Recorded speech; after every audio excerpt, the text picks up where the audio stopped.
One of my favorite stories is how Mr. Englert, Billy is what I call him, William Englert, he had like a kind of an empire that he ran out of here, and there was also a barber shop and a candy store in the front, and he actually cut hair. That was what he did.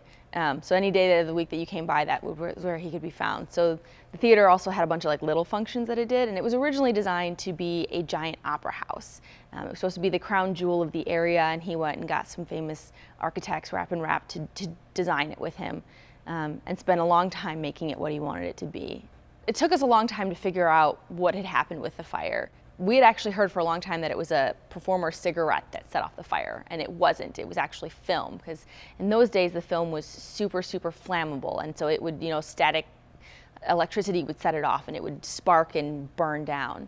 And that's what happened. There was a projectionist that was here, and we don't know exactly how it started or if he did it or if he came in and found it, but we do know that he left the building to go get some help, and instead of going across the street to the fire department, he went down the street to get a volunteer fire department friend of his, and they may or may not have stopped off and gotten a beer to shore themselves up.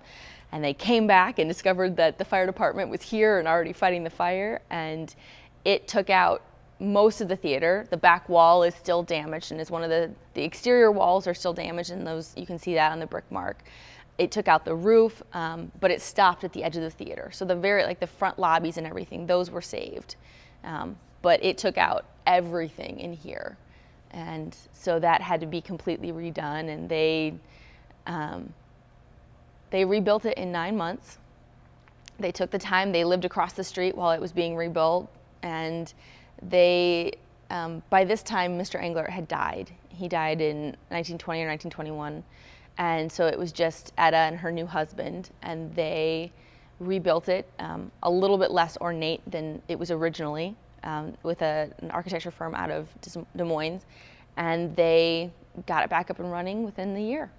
After the fire, it became mostly a movie theater with still the ability to do vaudeville and things.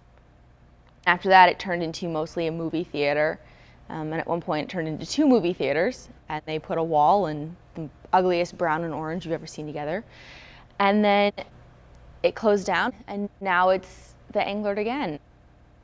And we have music events, and we have theater events, and we have the University of Iowa's Department of Performing Arts Opera Division is based out of here now, since they got flooded out 4 years ago. And so they're here twice a year performing opera in the grand tradition, and we do receptions and weddings. We have a couple weddings every year, which some of them are like big, grand, crazy things, and some of them are very traditional. And we do meetings and lectures, and it's every day is different. Every single day is different, which is what I love about this place. So in 1912, the Englerts built the Englert Theatre, and it was a really special thing for Iowa City, because Iowa City, just like now, was in just the right location for performers traveling through. So people call this flyover country, right? We're lucky because it's perfect. People want to stop over somewhere that is not too big of a town, so they're still going to be able to sell, those thousands of tickets down the road, but then come to our theater, which is a 720, 740 seat theater, and it's just the perfect place for them to stop over and play a show to what we hear is one of the best audiences. They always say that Iowa City audiences are so incredibly receptive and friendly and kind.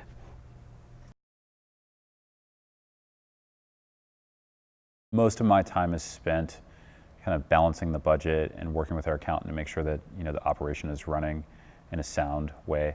And then a lot of my time is also spent on programming the venue and making sure that we have a pretty diverse program of things rolling out in the fall and the spring and the winter, in the summer. And so, just kind of booking acts and finding the right things to put in the space, make sure there's a balance between things that are national and local, and different, between the different mediums, between music and theater, film, and so on and so forth.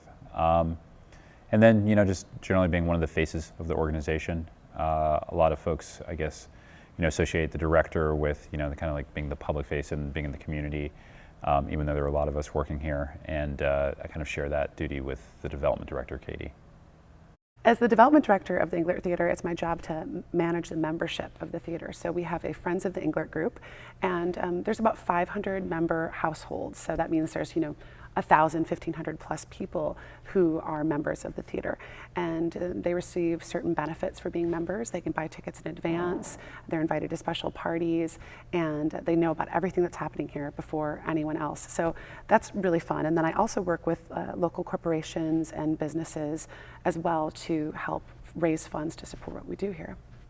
My name is Tori Morgensai. I'm the production manager here at the Englert. My job, Andre, our boss, our executive director, he is responsible for booking things. I'm responsible for rental contracts, and I'm also responsible for, once he books a band in here, it's my job to make that happen. My job to realize it with the help of our technical staff and our front of house, and it's my job to make sure that it goes off without a hitch technically.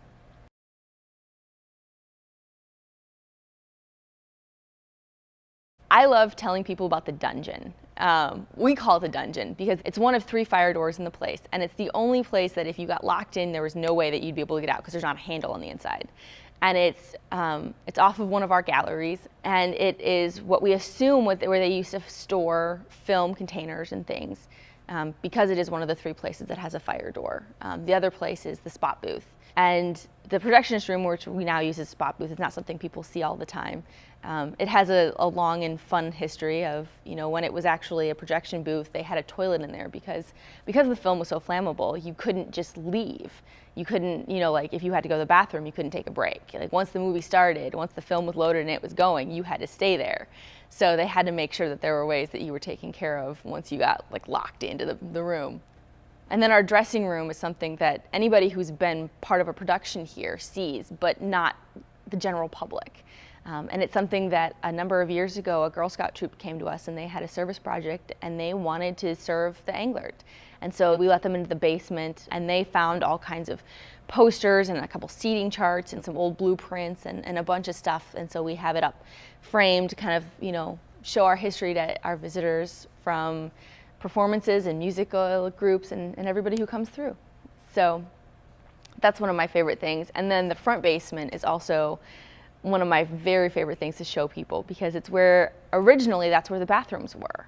They didn't have any bathrooms on the main level because of that barbershop and the candy store, and so you had to go downstairs into the bathrooms. And we now use it for letter storage for our marquee letters. And then the men's bathroom still, actually has tile, which I think was updated over the years. And one of the coolest things that I love is that the wall of the house is curved, which everyone noticed, but what they don't know is that the wall supporting it underneath is also curved. So there's a curved brick wall in the basement as well.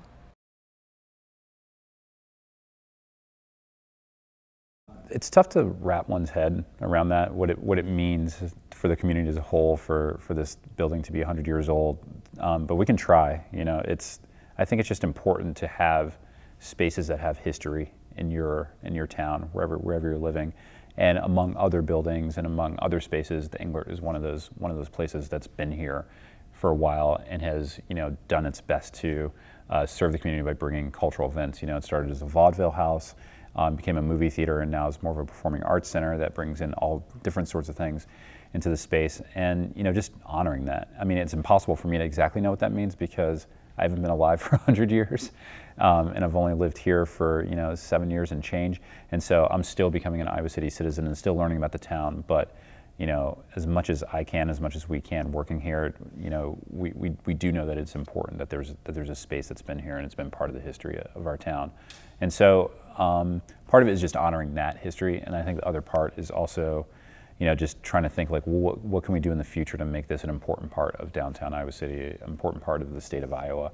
How can we continue to be relevant? How can we continue to bring interesting things here as well as support, the artists and, the other cultural machines that are working around us in our town? It's kind of crazy that we're turning 100. That's, kind of a big deal for this building to still be doing what it's doing 100 years later. And the fact that we're still doing, theater and opera and dance and the stuff that they started doing, that we're still doing. The Englert Theatre would not have existed if it were not for the city of Iowa City people. They came out when this was a vaudeville theater 100 years ago. They came out to see opera. They came out to movies throughout the 70s and the 80s, all those blockbuster hits that really made the movie industry happen. This was a movie theater during that time. And then at that point in the late 90s, when a club owner came in and said, we're going to turn this into a rock and roll club, the people that knew this building in the community said, the Englert won't be able to sustain that. The building itself will actually just fall into such great disrepair that it won't be here anymore. So at that point in history, the Englert had become so much more than a building. It had become a part of the community, part of the fibers of who we think we are. I mean, I always tell people, try to imagine downtown Iowa City without the Englert. Just imagine the marquees not lit up. Imagine that there was just this big hole, a big vacant, desolate building, boarded up in the middle of downtown Iowa City. That's what would have happened had a rock and roll club would come in here. That kind of business would never have been able to generate the kind of funds needed to maintain the building. So the community intervened and said, we're gonna save it, we're gonna fix it up, and we're going to restore it into its former glory, and they did it.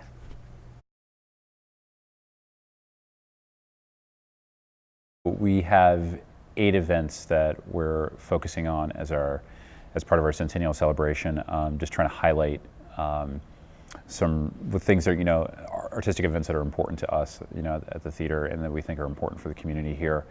At the center of the celebration, we have a performance by the Kronos Quartet from San Francisco, and they are just an amazing modern quartet. Have been doing work for, I guess, 30, 40 years now at this point. And so they're just a classic ensemble. And they used to come to Iowa City back in the day. I think it's been about 12 years. The last time they came, they used to come via Hancher. And Wally Chappell, who's the executive director of Hancher, then used to bring them in, and he did commissions with them. So they haven't been to Iowa City in a long time. And so with this being the 100th year celebration of the Englert, and them not being here and loving Iowa City, it just seemed like a great time to bring them back and kind of rekindle that relationship with that wonderful group. So that's one of the main projects we're doing. Another one of them is this thing we're doing called the Iowa City Song Project, which is a commission, which is new for us. The Englert's trying to support the artistic community that's here in Iowa City and beyond in the greater state of Iowa. And so we've commissioned about 30 musicians to record a song that's going to be on a compilation. That's the Iowa City Song Project. And the songs are loosely or closely inspired by Iowa City. So some of them are like very specific to this town, and some are just on a more kind of figurative level of just kind of relating to the vibes that Iowa City gives people. And so we recorded an album. A local engineer, Luke Tweedy, kind of was the main producer on it, and then some other engineers, Colin Ritchie, Pete Becker, John Svek, were involved, and it's going to be released on vinyl and CD, and we're going to have a big release show that's going to be at the theater, and so that's one of our centennial events that'll be in November. And we're also kind of sharing, because there's so many musicians involved, we can't just do one show, and so the next night we're doing a show at the Mill, it's the Mill's 50th anniversary this year, so it seemed like a nice way to partner with another, local cultural institution. And we have many more events for the centennial. We wanted to make sure that there was going to be something that almost everybody in town would want to come to.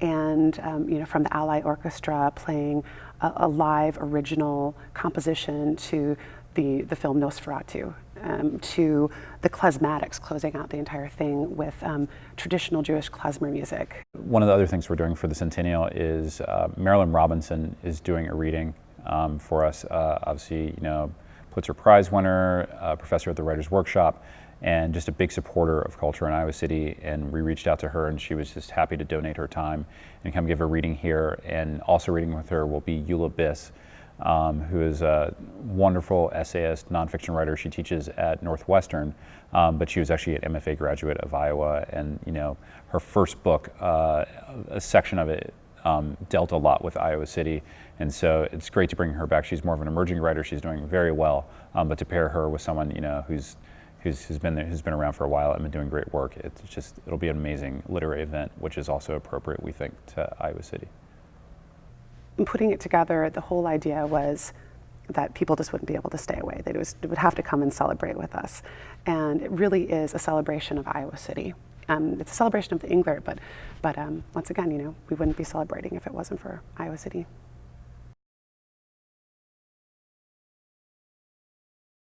The Englert Theatre is special to the Iowa City community, not only because we saved the Englert, but because we're the only venue of this size, and we're the only old theater. We're the only 100-year-old theater, or a theater even reaching that age in the area. A lot of communities throughout Iowa have old opera houses. They have beautiful venues that sit empty, and they're just quite literally full of junk.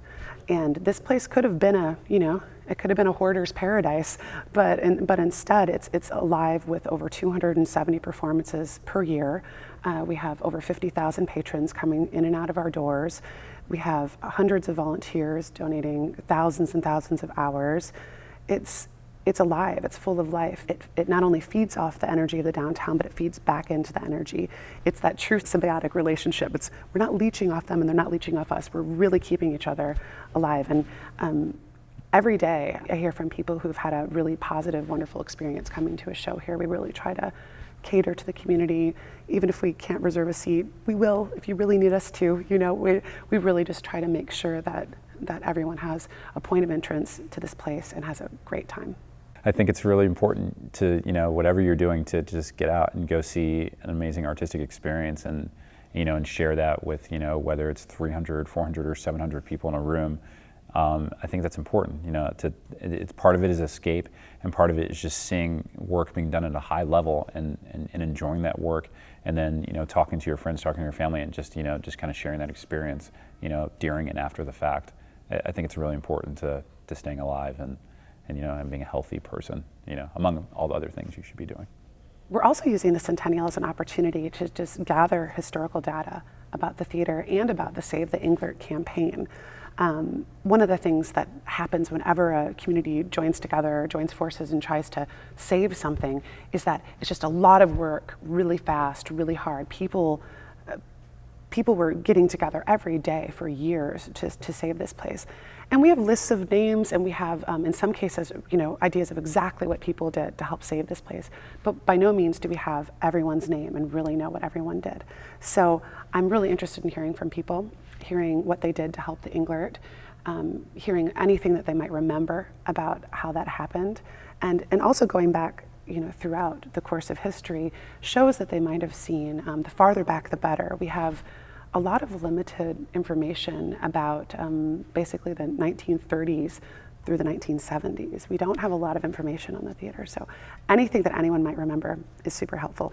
And then we're throwing a party on October 13th at the Johnson County Historical Society, and everyone is invited to come and see the beautiful display that the Historical Society has put together about the Englert, and we'll be using that as an opportunity to gather information at that time as well. The easiest ways to get in touch with us are just to go to our website. It's just englert.org, or you can stop by our box office. It's open 12 to 6 Monday through Fridays. And just to go to our Facebook. I think those are probably the easiest ways to kind of find out what's going on.